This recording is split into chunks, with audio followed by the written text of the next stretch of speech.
조갑제 TV 시청자 여러분, 제가 있는 사무실은 신문로에서 내려다 보면은 한국 현대사의 축도판입니다.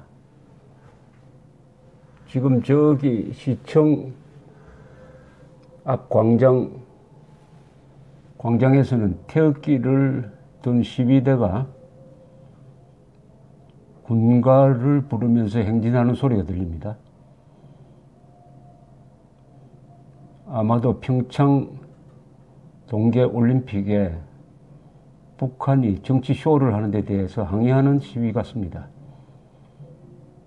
시위대가 몰리면 제 사무실에서 이렇게 잘 보입니다. 현대사가 지금 만들어지고 있는 현장입니다. 저기 둥그런 도움은 가건물인데 서울시청 앞 광장, 서울시청 광장입니다. 북소리가 여기까지 들리네요. 그리고 그 앞에 있는 건물은 프라자 호텔. 그 뒤로는 남산 타워가 보입니다. 남산 높이가 얼마냐고 내기하는 분들 많은데 263m입니다. 그리고 전광판이 번쩍번쩍하는 저곳은 서울시청 건물의 측면이고요. 요 정면으로 제일 크게 보이는 게 조선일보 코리아나 호텔입니다. 그 길 건너편에는 프레스센터가 있습니다. 프레스센터 앞은 조선조 시대에는 군기시라고 그래가지고 무기 등을 이렇게 보관하는 장소였고 사형 집행장이었습니다. 사륙신도 바로 거기서 능지 처참을 당했습니다.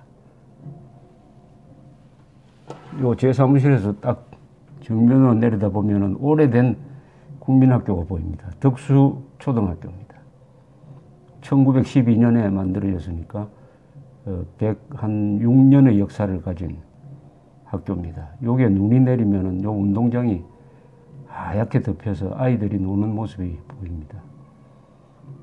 이 덕수초등학교 출신 중에서 저명한 분들은 김황식 전 총리, 이건희 삼성그룹 회장 부인인 홍라희 씨, 그리고 자유한국당 전 대표 정우택 이런 분들입니다. 요 정면으로는 사각형 건물이 조선일보 건물입니다. 그 옆에 가장 눈에 잘 띄는 색깔을 가진 성공회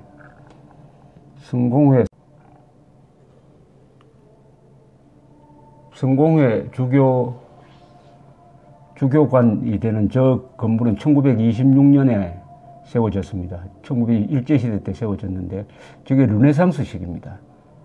르네상스식, 유럽에서는 10세기, 11세기, 12세기 주로 북유럽에서 유행했던 건축 형식입니다.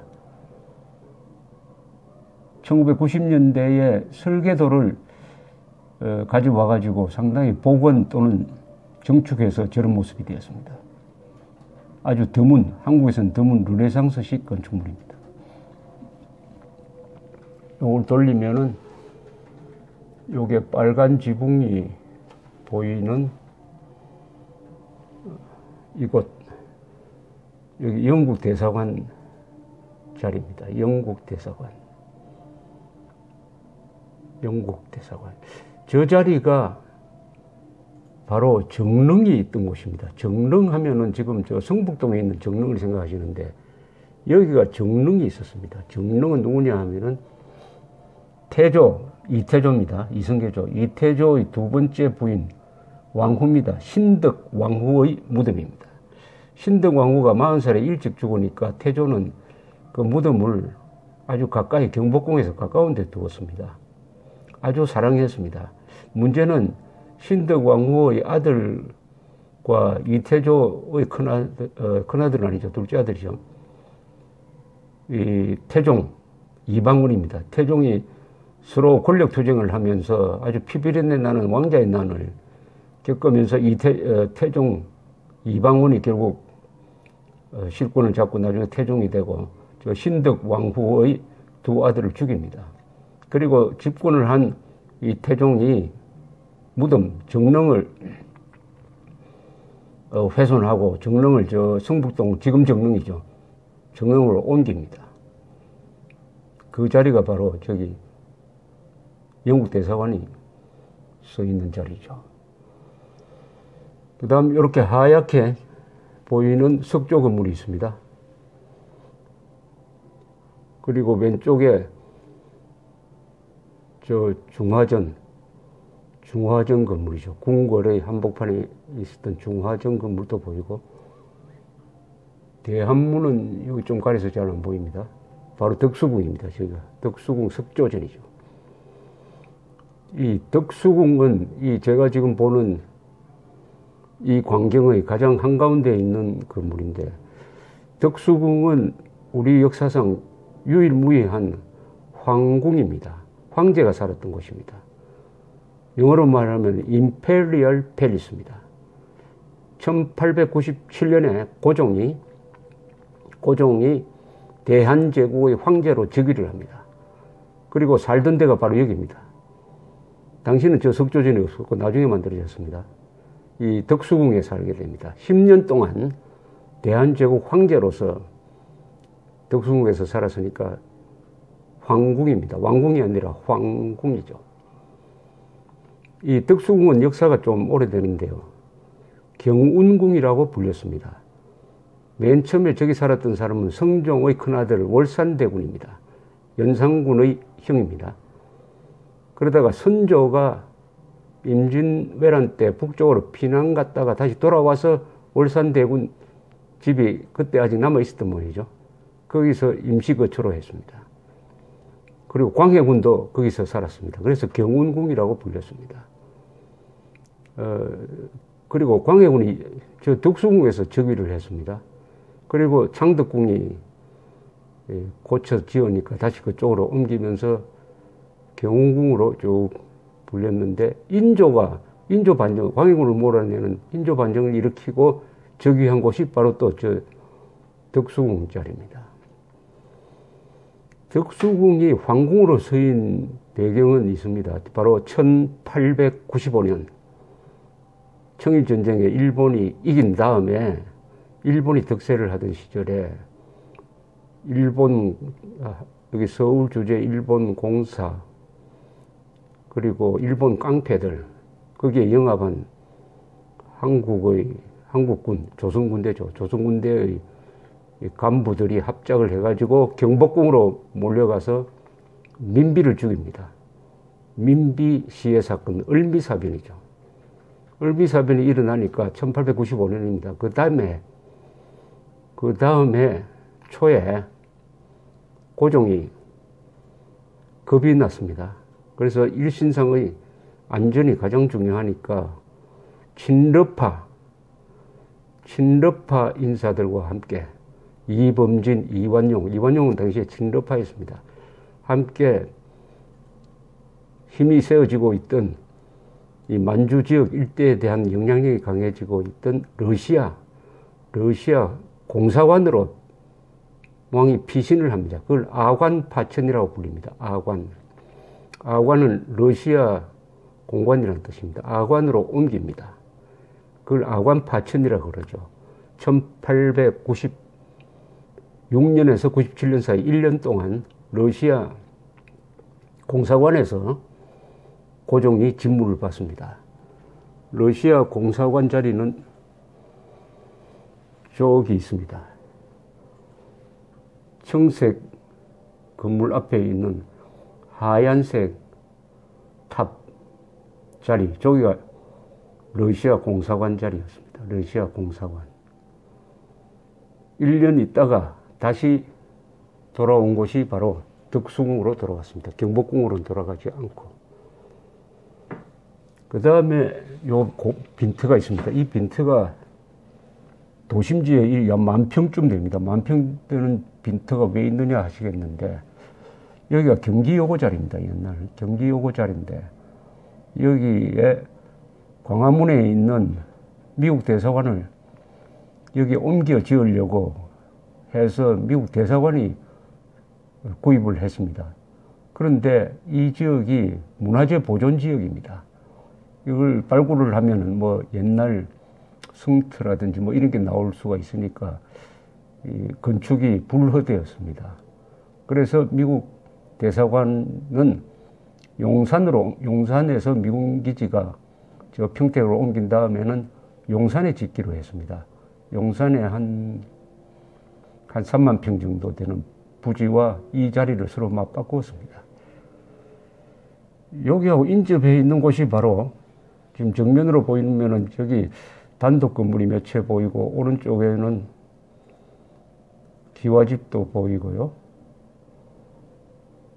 그 담 넘어 또 하나 이렇게 기와집이 보이는데 요 일대가 미국 대사관 간부들이 사는 거처고 대사관저가 또 저기 있습니다. 대사관저를 하비브 하우스라고 합니다. 하비브 하우스 대사관저입니다. 영국 대사관이 있고 미국 대사관저가 여기 있고 저기에 러시아 공사관이 있었고 지금 러시아 대사관은 저기 보면은 제가 좀 당겨 건물 옥상에 둥그런 공 같은 게 얹혀 있네요. 저기가 러시아 대사관입니다. 러시아 대사관. 그러니까 조선조의 이 공간은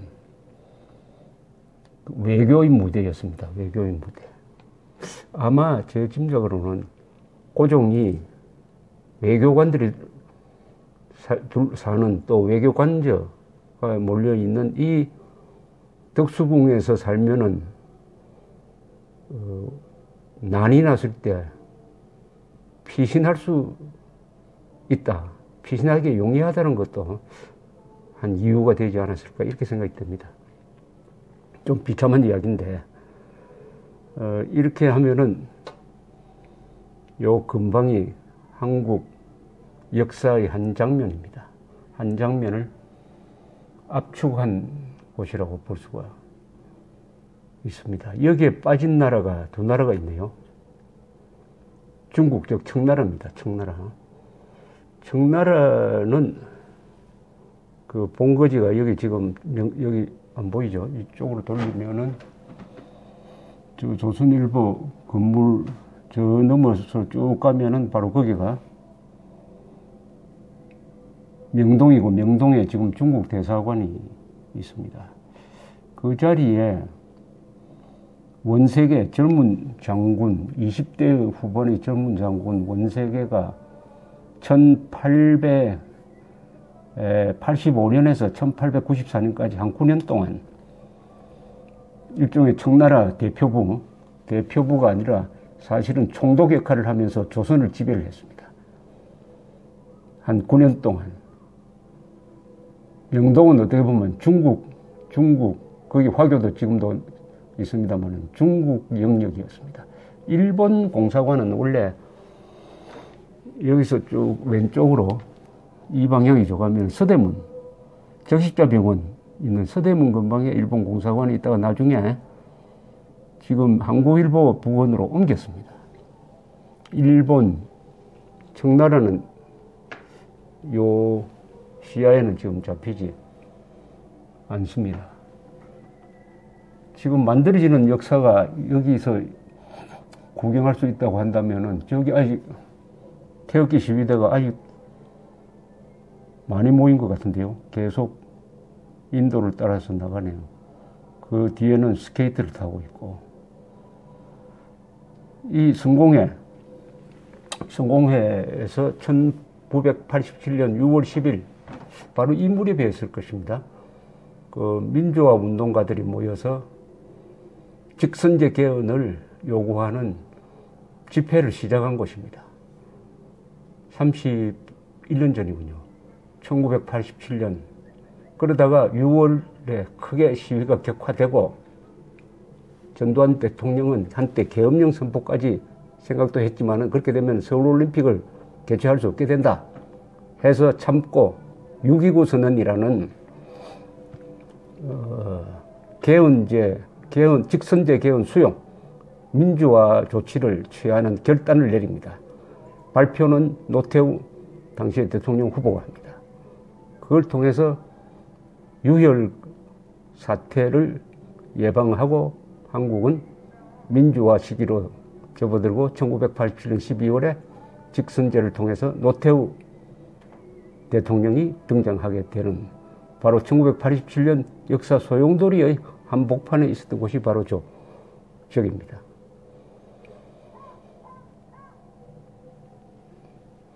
조선조의 마지막 한 50년은 아주 비참합니다. 1876년에 개항이 되었습니다. 일본에 의해서 강제 개항이 된 다음에 조선조는 고민을 하기 시작했습니다. 어떤 식으로 밀려드는 제국주의 세력에 저항해가지고 국권을 지킬 것이냐.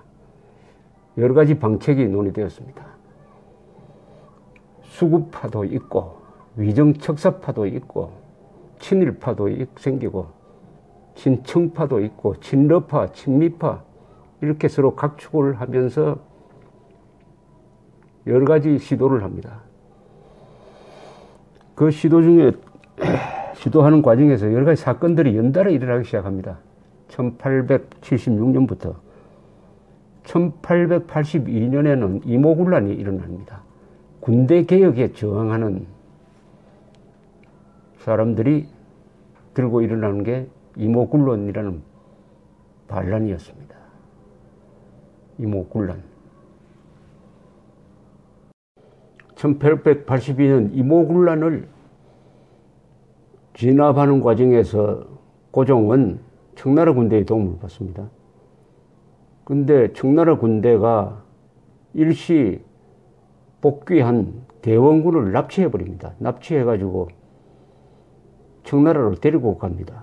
그때부터 청나라가 다시 한국을 말하면 지배하게 되는 것이죠. 그 다음에 2년 뒤에 1884년에 서울에 청나라 군대가 몇천 명 주둔하고 있는 불리한 상황에서 김옥균이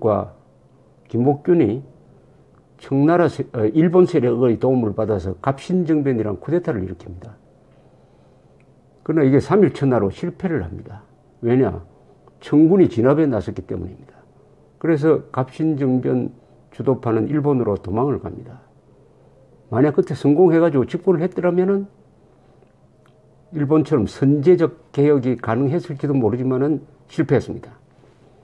이렇게 함으로써 개화파는 친일파다. 개화파는 왕을 압박하고 고관들을 죽인 나쁜 사람들이다 하는 이미지가 너무 강하게 비치는 바람에 그 뒤에 개화운동이 제대로 되지 않는 원인 제공을 하고 말았습니다. 그게 1882년, 84년입니다.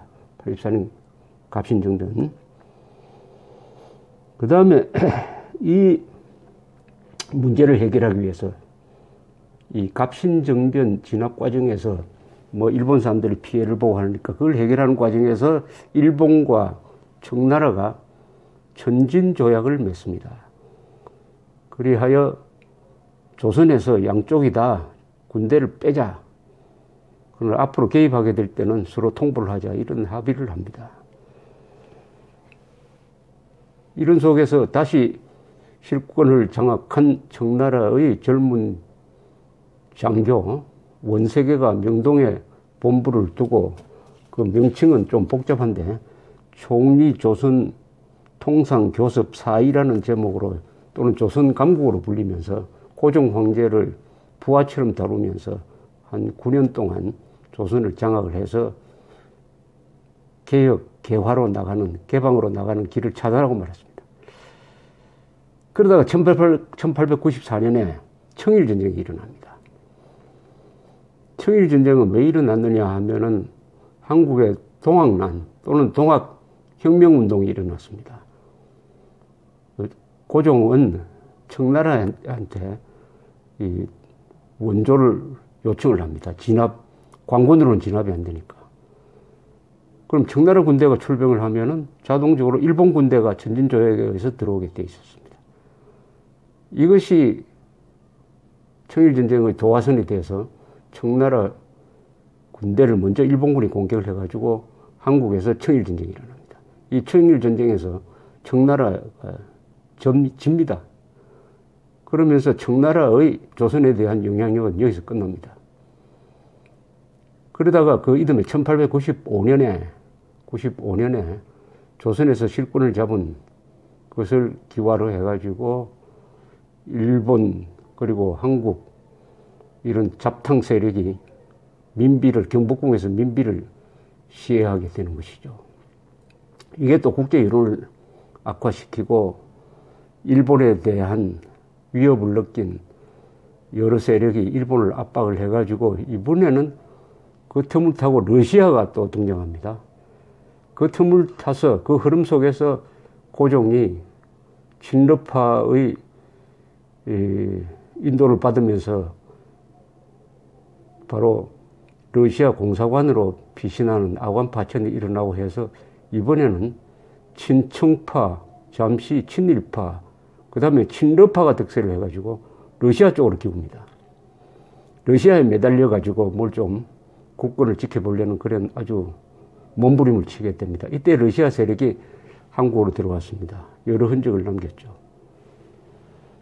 근데 울산에 러시아 사람들이 고래 잡는 포경기지를 만든 것도 바로 이 무렵이었습니다.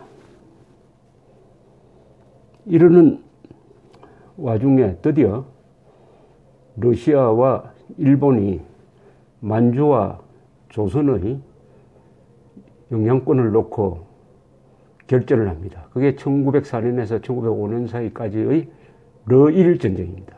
러일 전쟁도 조선에 대한 지배권을 다투는 결전이었습니다. 그때 러시아는 세계 제1의 육군 강국이었습니다. 일본은 그러나 영국과 동맹을 맺었습니다. 이깁니다. 일본이 이깁니다. 요새 공격전에서 이기고 봉천회전에서 이기고 마지막에는 동해에서 발틱 함대를 일본이 완전히 경멸하는 도고 헤이오치 하이치로라는 영웅이 나타났습니다. 이렇게 함으로써 러일 전쟁에서 일본이 이겼습니다. 이 전쟁은 백인 대 황인종 대결에서 황인종이 이긴 전쟁이니까 여러 나라에서 이 일본을 아주 우러러 보는 그런 풍조가 생기고 여러 나라 독립운동에 상당한 그 고무를 주었다 이렇게 평가됩니다. 그러나 러일 전쟁의 가장 큰 피해자는 조선이 되었습니다. 조선은 그 길로 일본의 식민지가 되는 길을 가게 되는 것이죠.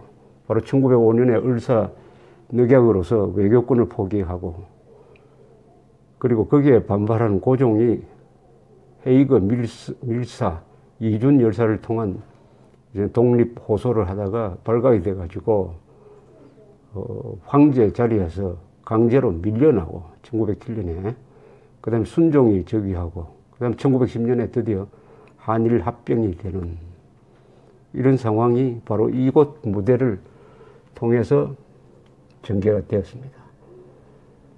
그 당시와 지금은 많이 다르지만 또 비슷한 점도 있습니다.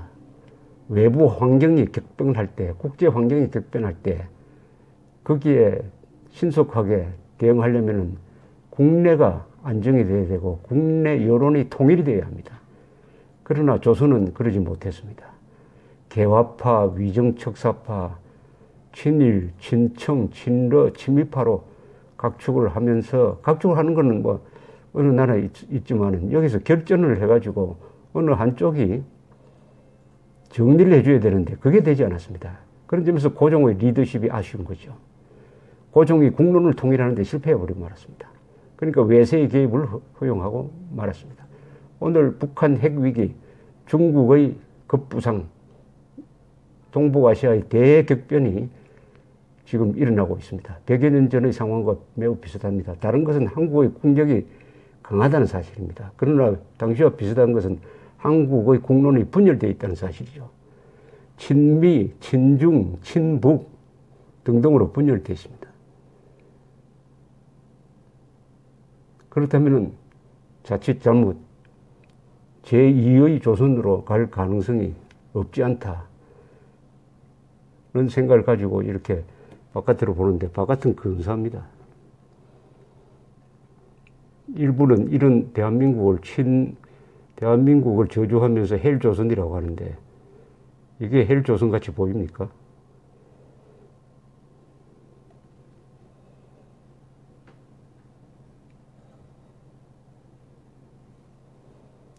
(1945년생인) 해방둥이들은 만나면은 헬조선이 아니라 천국 다음에 한국이라고 말합니다. 감사합니다.